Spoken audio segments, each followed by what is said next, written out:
This episode is brought to you by the HubSpot Podcast Network. What is the HubSpot Podcast Network? That's right. It's a new thing by HubSpot. They started with our podcast, and now they're branching into more and more podcasts with experts in different business areas. So you might have a podcast about marketing or sales or operations or customer service. And we're going to go over through the different podcasts on this network. Some are more entertaining, some are more informational, some are a good mix of both. That's what we try to do here.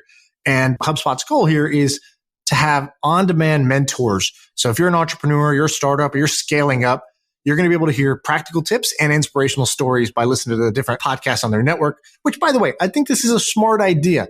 Too many brands just try to sell you their thing. HubSpot, I love their approach here. They're like, let's put out great, valuable, free content and help more companies succeed. And the more companies that we help succeed, the more will eventually come back to us, sort of like a good karma kind of thing. So listen, learn, and grow with HubSpot Podcast Network, HubSpot.com/podcast network. Yeah. I feel like I can rule the world. I know I could be what I want to. I put my all in it like no days off. On the road, let's travel, never looking back. So today, Trung, who writes our daily email and is going viral on Twitter right now, is here with the special episode. Trung, what are people about to listen to? All right, so I had the chance to interview Stanley Druckenmiller. He's widely considered one of the greatest investors ever. Just top-level notes. One of the richest people in America, worth $5.6 billion. He famously broke the Bank of England with while working at George Soros's fund, a quantum fund. They made $1 billion on a trade shorting the British pound. And he has an incredible investing track record, over 40 years. He's never had a down year. 2008, he was up 11%, which a lot of people actually point to as the impressive thing. So even when the entire market's tanking, he's able to be up. And the other thing that he's really known for in terms of his track record is 30 years of 30% returns or more. So 30 for 30. I don't know who else has that record. I know if you look at Buffett annualized over his entire career, it's like 20% a year, but 30% for 30 years straight is outrageous. So that's amazing. I would like that. But our audience is typically guys and folks building companies, not necessarily investing. But we wanted to air this anyway because A, you're blowing up and people want to hear from you. And if this works, maybe you're going to want to do your own podcast. But also, how does this apply to our listeners and what should they look out for?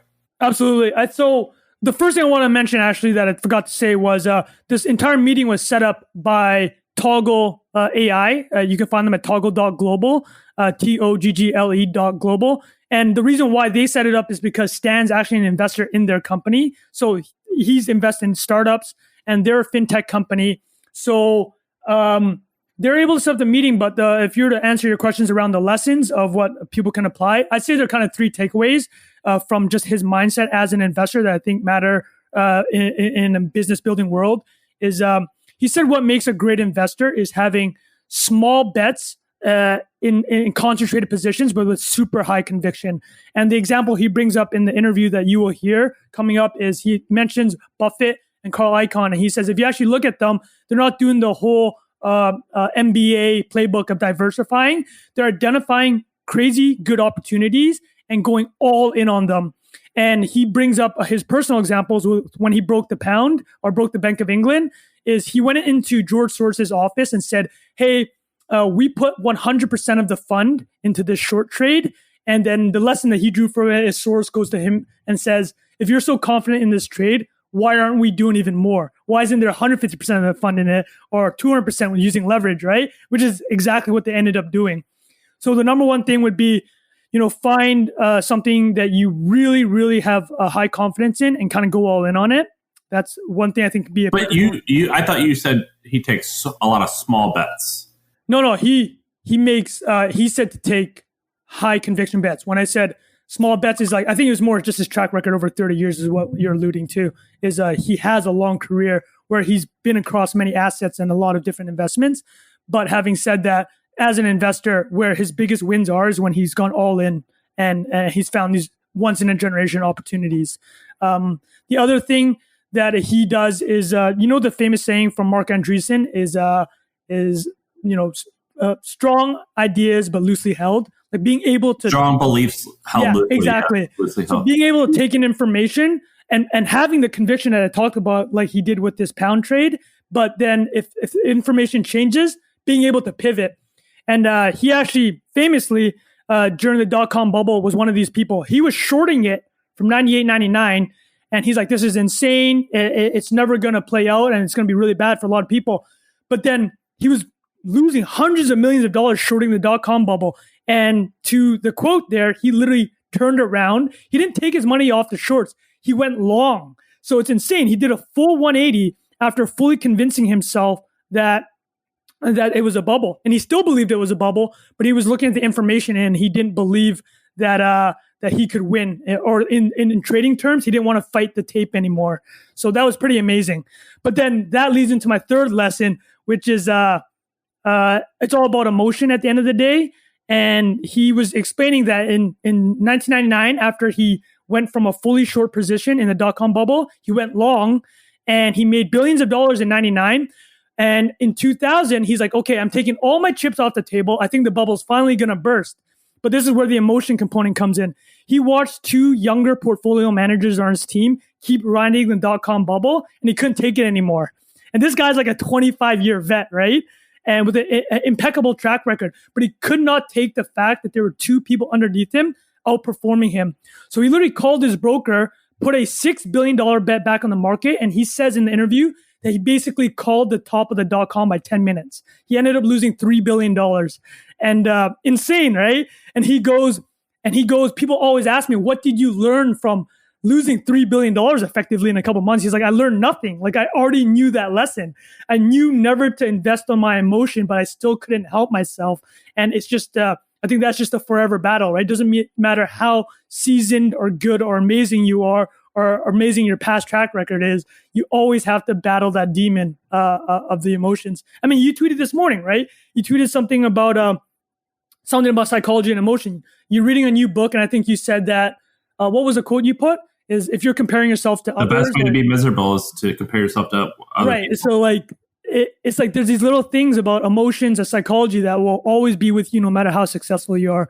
So I think those would be the three takeaways is high concentrated bets and high conviction plays, the ability to change course if it's clear that it's not working. And then the third thing is just like you're wrestling with emotion no matter who you are. You could be a nobody or one of the greatest investors ever. And those human elements never go away. And I just love what he said is like, I didn't learn anything. I already knew this lesson.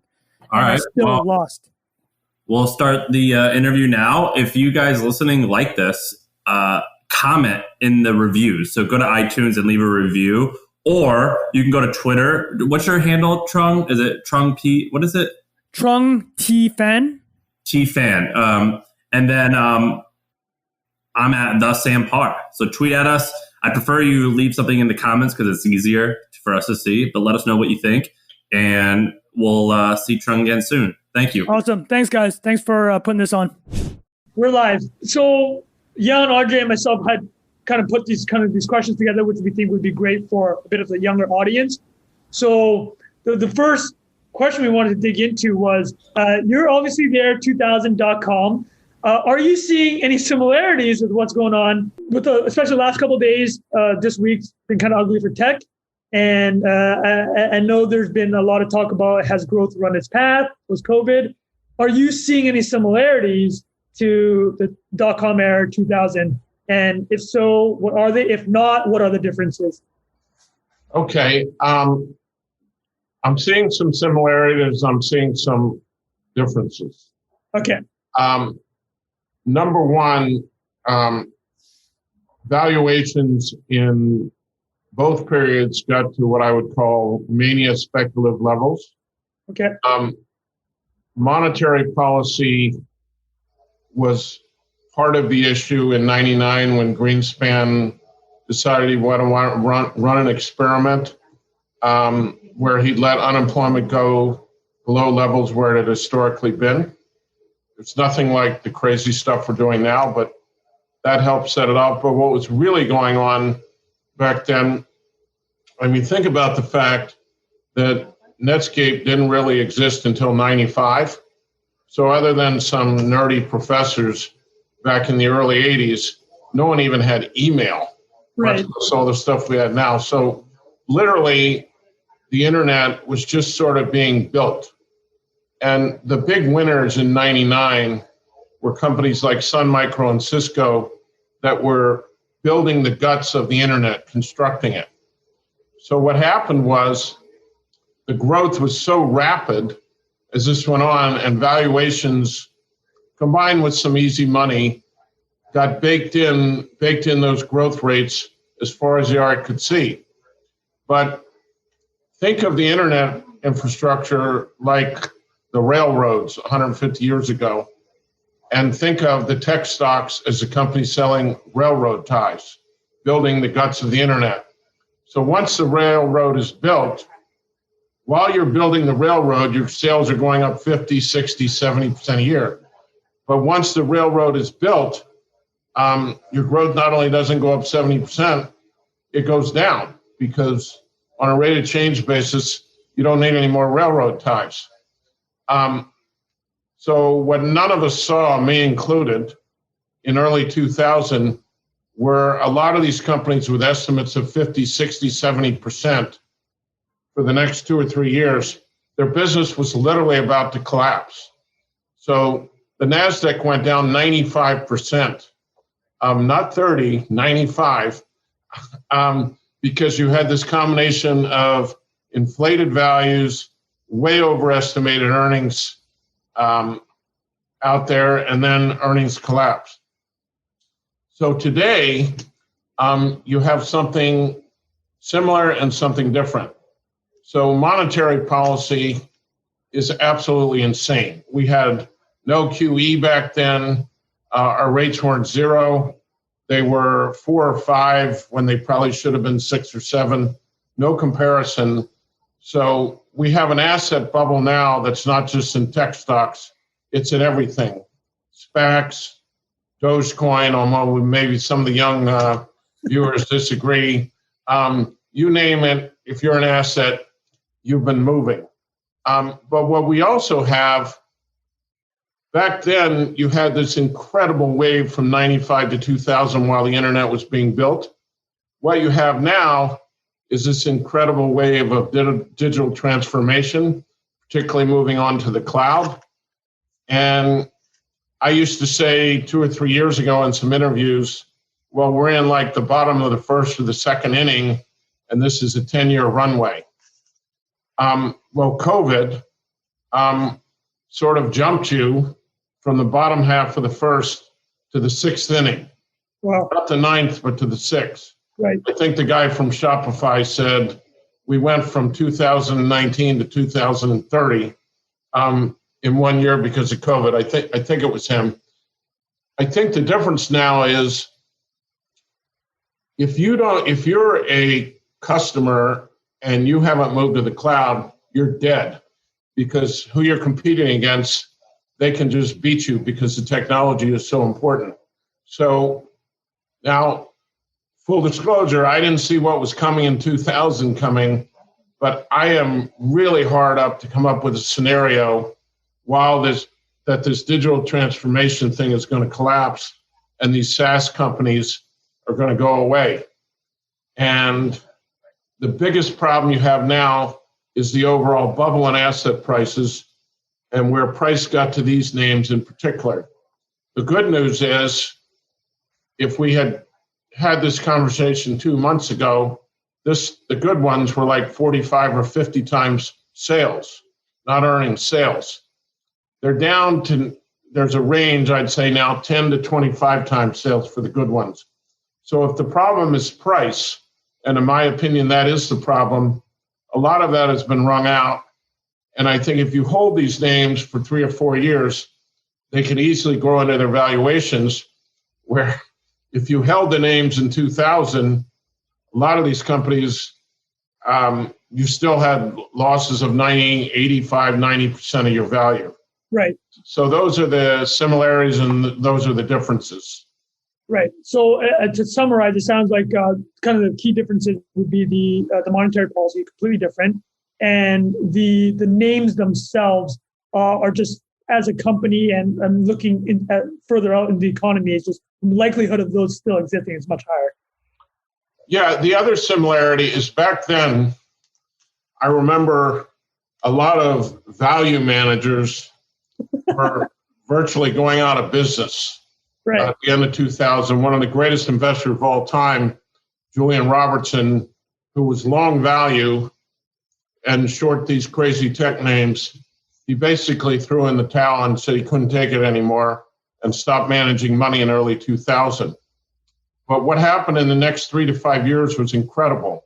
Companies like Phelps Dodge, copper companies, went up 6 to 8 fold, 6 to 8 times for the old industrial stuff. So everything Julian was long went up many fold, and the tech stocks went down a lot. We do have some similarities there today because these COVID companies, beneficiaries, so much demand was pulled forward that they got too high and too much ownership. And as we're reopening, there's also an ownership problem where there's probably more money that needs to rotate out of the secular growers into these, I'll call them reflation names. But I do want to say very differently, I think these things are secular growers and they'll probably be fine long term. Amazon at 3,200 is not a bubble stock, not whatsoever. It's basically decent value. Right. And I don't just mean Amazon, but a lot of the big tech so-called FANGs names, yeah. Right, absolutely. Just as a curiosity that I see, I actually asked yesterday a bunch of my Twitter followers what they want to ask is, do you have an opinion of any of the FANG kind of names, including Microsoft, who will get to 5 trillion first? What a great question. I've always answered that with Amazon and Microsoft. I've never really believed Apple had the innovation to take you to the next level, and it was mainly a hardware company.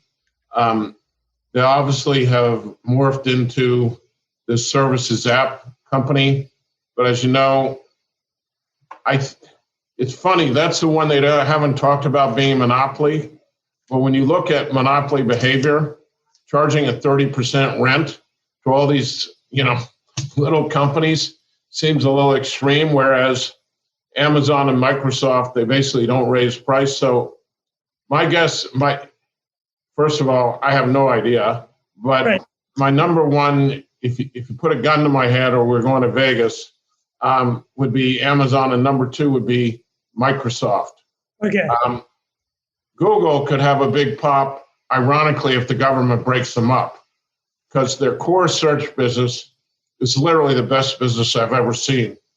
But they keep trying all this experimental stuff that challenges shareholder value, but those guys are so rich, they're more interested in changing the world right now, and good for them. Yeah, they get to do mushrooms, go to the desert, and just think about wild things they can do in their space with the moonshots, right? Well said, well said.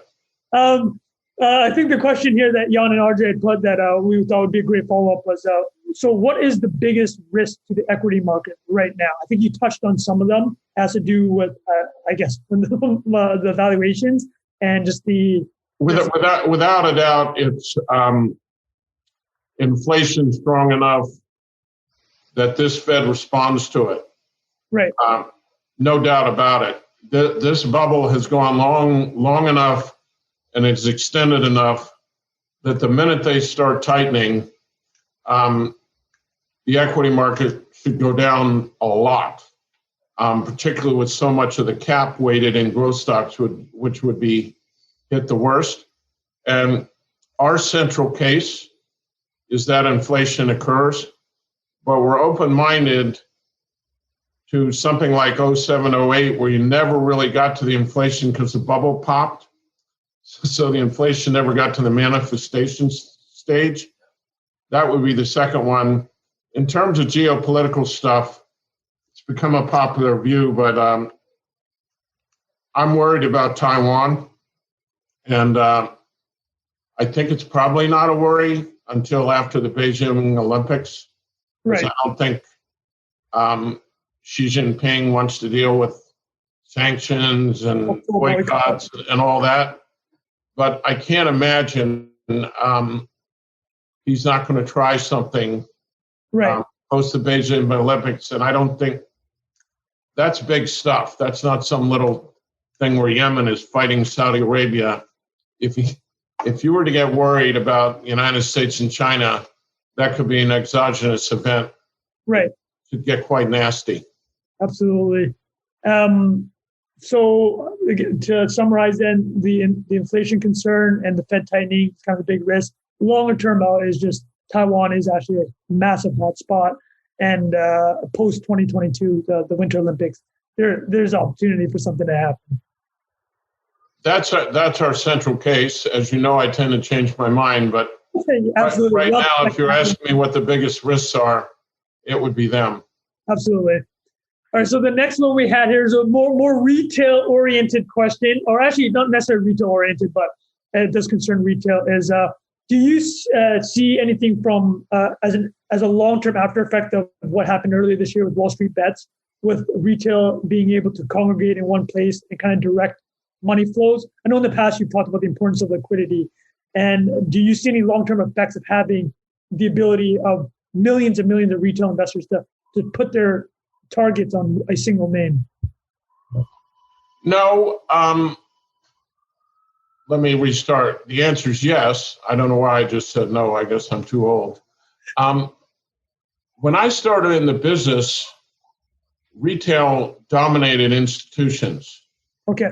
And you got most of your information from your broker.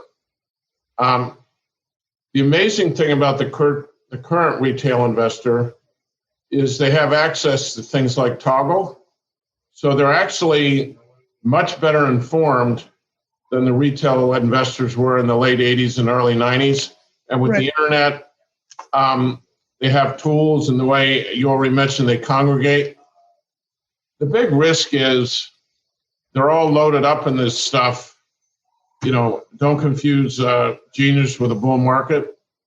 And something exogenous talks like we're talking about, and they all lose enough money that they're scarred.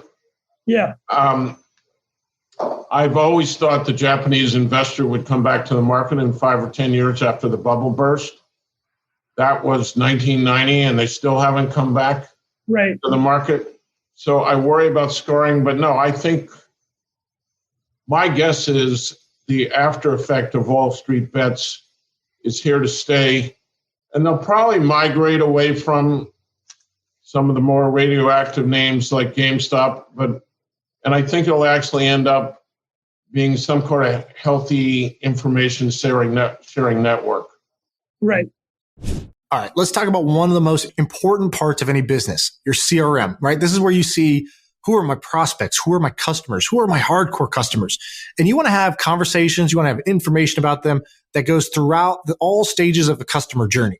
So HubSpot's CRM platform, it's easy to align your team using the features that they have, like their messaging tools, live chat, email templates, and having a unified system of record. So how does it work? You can install live chat on your website, and this will let sales and customer support talk to your prospects. You could send marketing emails on behalf of your sales reps to your customers. You can have prospects book meetings with your reps without wasting time. And all of this is stored in one unified system of record so that teams can get access to all of your contact history. Why is it so important to have live chat and a unified system of record, you ask? Great question. It's because when all your systems are separate, you're just cobbling together data from one place and data from another. It's all disjointed. There's no single source of truth. What I like when I'm the CEO of a company is to be able to click one button and see who are our customers, where are they at in the journey, how do we quickly message them, how do we get them moving forward to success. So that's what it does. That's HubSpot's CRM. And if you want to learn about how you can scale your company without scaling complexity, go to HubSpot.com. So you did mention Toggle as kind of a tool that can be used in these environments, or just in general as in an investor's toolkit. So how different would that have been, back in the 80s to have a tool like that? Oh my God. If you had Toggle and nobody else did, you'd have absolutely murdered their results. Right. When I started in the business, Fed watching was considered unique. And I used Ned Davis and other technical services. And I just felt I had a huge advantage over the general public. So any tool you have, like Toggle, which is clearly predictive of price moves, but even more interesting in this case, because of the mathematical capability of it, can analyze thousands of securities. Right. And I only have 16 hours a day, and I'm not that fast of a reader. So if you had a tool like that back then, it would be like my advantages plus 5x. And the way I think about Toggle is, I don't know how much you know about me, but I've always said I like multidisciplines in managing money. So my first boss taught me technical analysis. So I use fundamental analysis and technical analysis. And if there's thousands of securities out there and my portfolio is only going to consist of 15 or 20, I'm never going to buy something that doesn't have a great chart and great fundamentals. Right. I do that. If you brought something like Toggle into that, it's just one more fantastic screening mechanism that gives me the discipline. So now I've got a triple screen to hold or buy or sell securities. Right. That would be invaluable. And again, to the public who doesn't have access to information I have as an institutional investor and paying tons and tons of money to consultants, something like this, the value added to them could be even more valuable than it is to me, and I find it value added. Right, absolutely. And so you did mention a lot about your trading back in the 80s. I don't want to say back in the day. It feels kind of wrong to say that. But you've been described as someone that has the stomach of a riverboat gambler. I literally don't even know what that means. But what I will say is, what do you think are kind of the keys to a good investor, right? So just from your own experience. So when I've looked at all the investors of very large reputations, Warren Buffett, Carl Icahn, George Soros, they all only have one thing in common. And it's the exact opposite of what they teach in a business school. It's they make large, concentrated bets where they have a lot of conviction. They're not buying 35 or 40 names and diversifying. I don't know whether you remember Icahn a few years ago put $5 billion into Apple. And I don't think he was worth more than $10 billion when he did that. Right. When I went in to tell Soros that I was going to short 100% of the fund in the British pound against the Deutschmark, he looked at me with great disdain because he thought the story was good enough that I should be doing 200%, because it was sort of a once in a generation opportunity. Right. So A, they concentrate their holdings. B, concentration, this is very counterintuitive. It really gets your attention.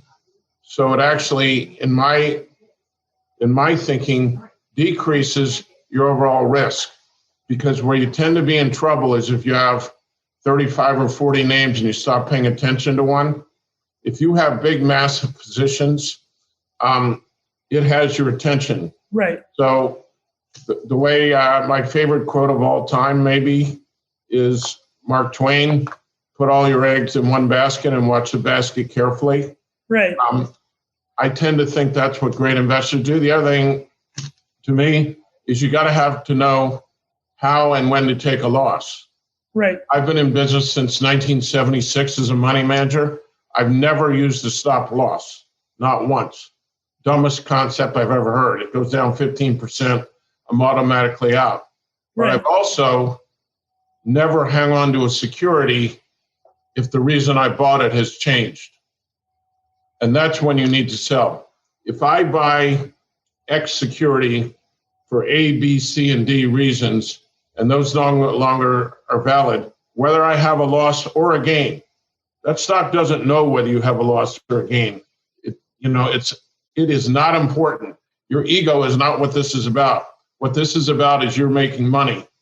So if I have a thesis and it doesn't bear out, which happens often with me, I'm often wrong, just get out and move on. Because I said earlier, if you're using a multi-disciplined approach, you can find something else. There's no reason to hang on to any security where you don't have great conviction in it. Right. No, absolutely. So along that kind of metric where when you're saying what makes a great investor is kind of the mindset and the approach, what about from kind of the emotional side, like managing the emotions and the psychology? You just have to be disciplined, and you're constantly fighting your own emotions. Look, I'm not going to lie to you. My first boss had this saying, the higher they go, the cheaper they look. There's something weird, and I know everybody watching this has experienced this, and it doesn't make any sense. But when a security goes up, every bone in your body wants to buy more of it. And when it goes down, you're fighting, making yourself not sell it. Right. It's just the nature of the beast. And you have to constantly remind yourself why you own that security. And just because it's going down doesn't necessarily mean you should sell it. If it's going down, it definitely means you should reevaluate your thesis, but it doesn't mean you should sell it. And you cannot get crazy when it's going up. Probably the biggest mistake I ever made in the business, and I knew better. Somebody asked me what I learned from this. I said, nothing. I already knew it. In January of 2000, after riding that tech boom to a T and making billions of dollars in 99, I sold everything out in January.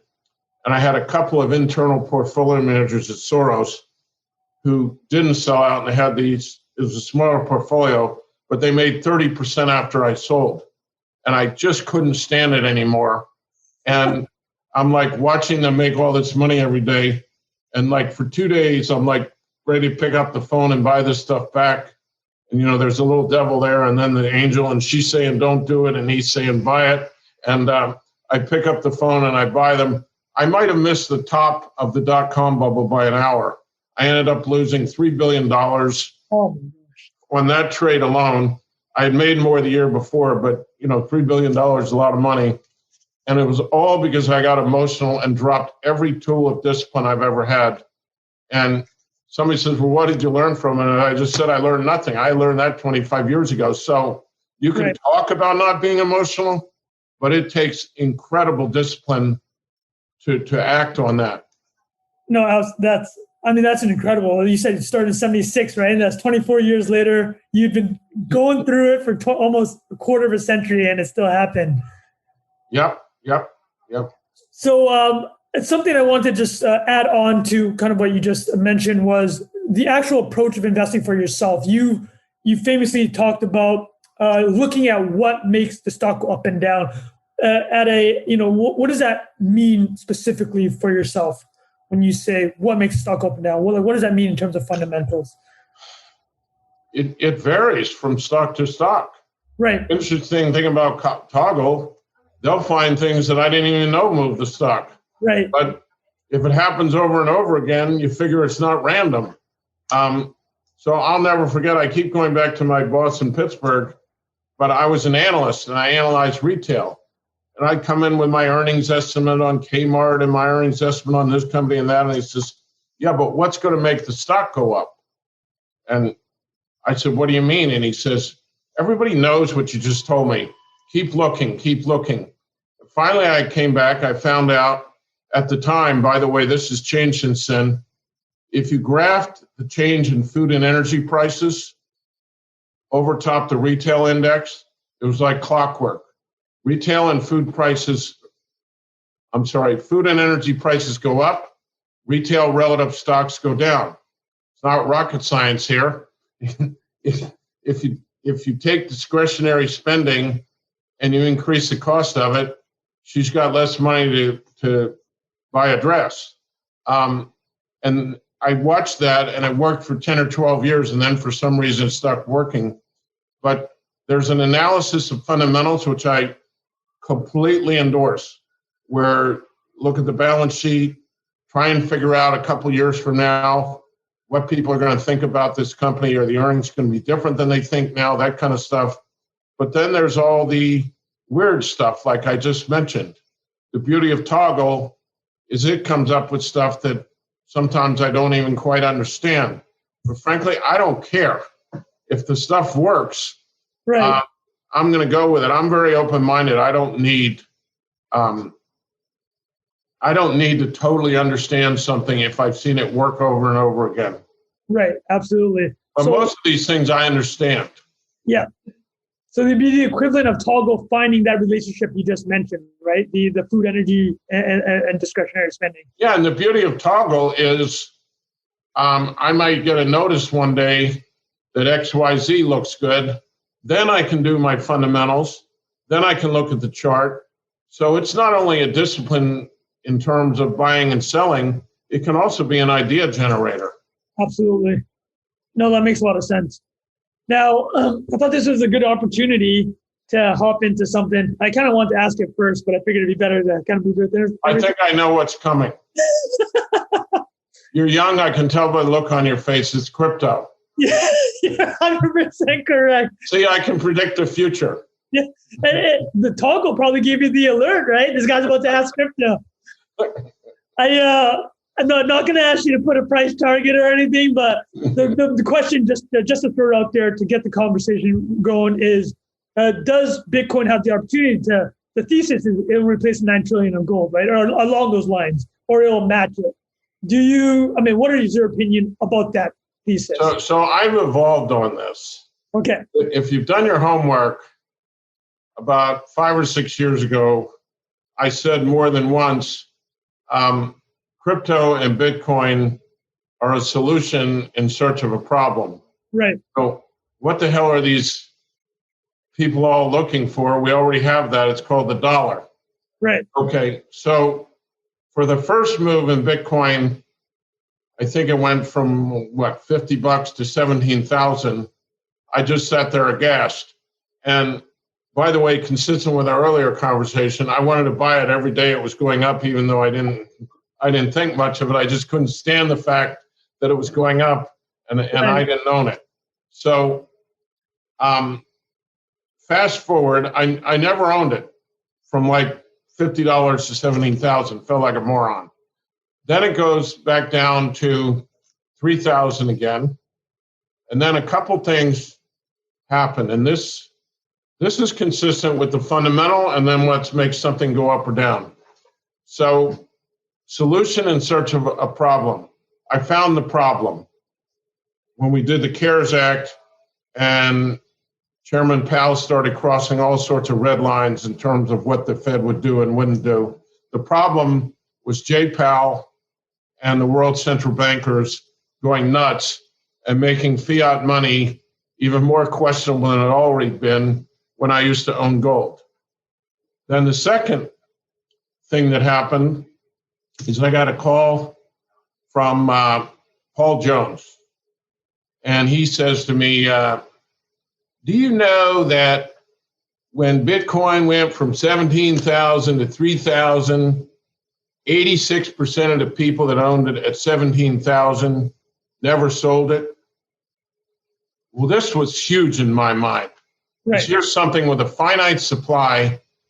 86% of the owners are religious zealots. I mean, who the hell holds something through 17,000 to 3,000? And it turns out none of them, 86% of the people never sold it. And I had this new central bank craziness phenomena. The other thing that happened, it had been, it had a few more years under its belt.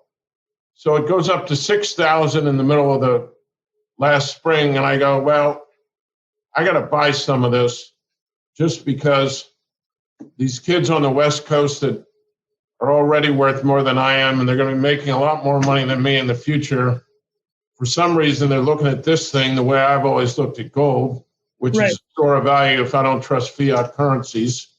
And then the thing that Paul told me, and then the fact that it had been around 13 years, it had become a brand.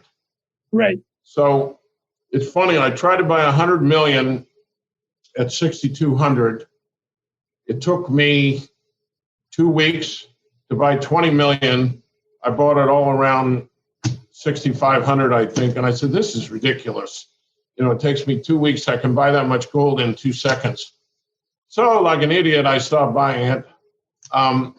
Next thing I knew, the thing's trading at 36,000. I took my costs and then some out of it. And I still own some of it. My heart's never been in it. I'm a 68-year-old dinosaur. But once it started moving and these institutions started adopting it, I could see the old elephant trying to get through the keyhole, and they can't fit through in time. I own this company called Palantir, and I see they announced with their earnings today they're going to start accepting Bitcoin, and they may invest it. That's happening all over the place. And this thing is never going to have more than 21 million. It's a fixed supply. So I think because it's a brand, it's been around for 14 years. Because of the finite supply, it has sort of won the store of value game. Is it going to beat gold? I don't know. It sure as hell doing a good imitation of it the last year or two. But is it going to beat the other cryptos in terms of digital gold store of value? I would say it's going to be very, very tough to unseat. Then you go to what I call the commerce facilitators, which obviously the lead in smart contracts and that kind of stuff would be Ethereum. There, I'm a little more skeptical of whether they can hold their position. It reminds me a little of MySpace before Facebook came along, or maybe a better analogy, Yahoo before Google came along. Right. Google wasn't that much faster than Yahoo, but it didn't need to be. All it needed to be was a little bit faster, right, and the rest is history. And I'm so impressed. One of the ways we've always invested in the private sector is to try and figure out where the engineering kids from Stanford and Brown and MIT, where those kids are going. And so many of them are in love with crypto, and that's where they're going. I'm worried about the talent that's like 23 to 28 years old. Somebody we don't even know who they are yet, coming up with a payment system or whatever, and unseating. So, again, I don't know. But my guess is the winner in the commerce facilitating, I'll call it, whether you want to call it payments or smart contract, whatever we're on, there's a good chance that company hasn't even been in, or that currency hasn't even been invented yet. Right. Absolutely. So Bitcoin as a store of value, probably safer in the crypto space. But as you mentioned, the computing aspect, there's a lot of potential here to be unseated. Yeah. And I think, as long as Jay Powell keeps acting like he's been acting, I think gold and Bitcoin seems to be a high beta gold, are going to have the wind behind them. High beta gold. Never heard that before. That is a fantastic terminology. Well, it's so fantastic. I'm wondering why the hell I didn't just own Bitcoin 2 years ago instead of just gold. Absolutely. And a little Bitcoin. So just to put the cherry on top of the crypto combo, you mentioned it once earlier. Dogecoin, is it just to you ridiculous, and Elon's involvement in it? Like what is your reaction to all that?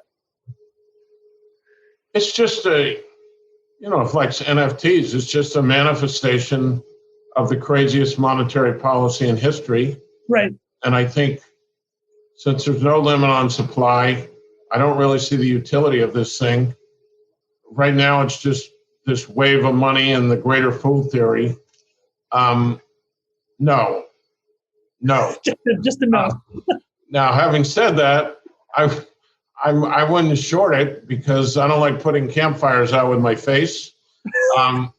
So I just try and pretend Dogecoin doesn't exist. Right. I think so little of it, it doesn't even bother me when it goes up. Right. When Bitcoin used to go up, I'd go crazy that I didn't own it. When Dogecoin goes up, I just start laughing. But to me, it's all about Jerome Powell. Right. At the end of the day, it goes back just to the money printer. Yeah. I like that how you said about Doge, where it's a joke. It was literally created as a joke. So for you just to look at it as a joke, that's probably the best way for everyone to look at it, right? Hey, this is a joke. Don't even consider it. It's like irrelevant. Yeah, don't go long and don't go short. Unless you like going to Vegas, then I guess it's okay because it's a lot of action. Yeah, absolutely. So I think one of the last questions we had here, obviously, thank you so much for your time. The question we had here was, if you were 20 years old today, what would you be doing as you started your career? The number one necessary condition would be something I was passionate about. Okay. Particularly in this business, the people that love it like me are so addicted to it and so intellectually stimulated by it. If you're not and you're in for the money, you have no chance competing with these people. They're going to outwork you. They're going to out-execute you. So, and I think it's probably true of a lot of professions, but let's not forget, if you're American, you're probably going to spend 60 to 70 hours a week minimum working. If you're in your job for the money and not because you love it, you just blew 70 hours a week on the happiness quotient. That's pretty rough. Right. So I would tell a 20-year-old, follow your passion. I was just lucky. I followed my passion. My mother-in-law says I'm an idiot savant, that I wouldn't be good at anything else. But I would do this for $50,000 a year. I really would. I just love it. And I hate to see young people get trapped in something. And I would also say, keep an open mind. I started at Bowdoin as an English major. I took economics just so I could read the paper intelligently. I went to get a PhD in economics. And I went there and I said, these people are crazy. They're trying to shove the economy into a math formula. It doesn't make any sense. Then I worked construction for 6 months. I got kind of a weak upper body, so that didn't work for me. Then I went to the bank, and I found out what I was just in love with. And so try stuff out. And if you're not really, really engaged during the day and you're not happy, move on to something else, because there's something out there for everybody. But I would not let money be the driver of the equation. That can lead to a lot of not maximizing what I call the happiness quotient, which to me is the most important quotient in your life. Well, you mentioned that you would be doing this job if you're making $50,000 a year. So the question is, will you hand over the family office? When do you expect that to happen? If ever, until... Will I what? Will the handover of the family office to another manager and you just go hands off happen in the near future? Or this is something you just want to be doing just for your own happiness quotient? So as you probably know, a lot of people, when they retire, they start messing around in the stock market for fun. So if they're all retiring and doing this till they're 90, why am I supposed to stop doing it? What I will say is my skill set, I think a lot of my performance has been because I'm flexible in terms of instruments I use in terms of assets. So I'm not afraid of just playing bonds or currencies or this or that. But my real passion is in macro. And I think history would say in macro, I'm probably an A+, and in equities, I'm probably a B-. Equities are much more labor intensive, as you know. There's only 1 yen. There's only 1 euro. Treasuries. I guess my dream, to your excellent question, would be to find a successor to run the entire equity part of my family office, but have me fiddling around in the macro and acting like the old talking head sage, and coach to him. That'd be where I'd be. But I think I would die if I couldn't have some connection with the investment market and the markets during the day. First of all, I'm not very good at golf. I like doing stuff I'm good at. And I think that's part of what we're talking about with passion. No one likes being a loser. So yeah, I think I'll probably go to my grave doing this stuff, but maybe not with the control I have right now. Well, just last comment on that point is, for the equity side, at least you have toggle, right? Absolutely. Takes a lot of the labor out, I'll tell you that. You can cover a lot more ground in an hour than you can trying to do normal reading. No, that's perfect. I wrapped up on my end. Those are all the questions we had, and it was amazing, Stan. That was incredibly insightful, and really appreciate your time. Thank you to Jan and Ajay for setting that up. Yeah. Okay, guys. Hopefully this does some good for everybody.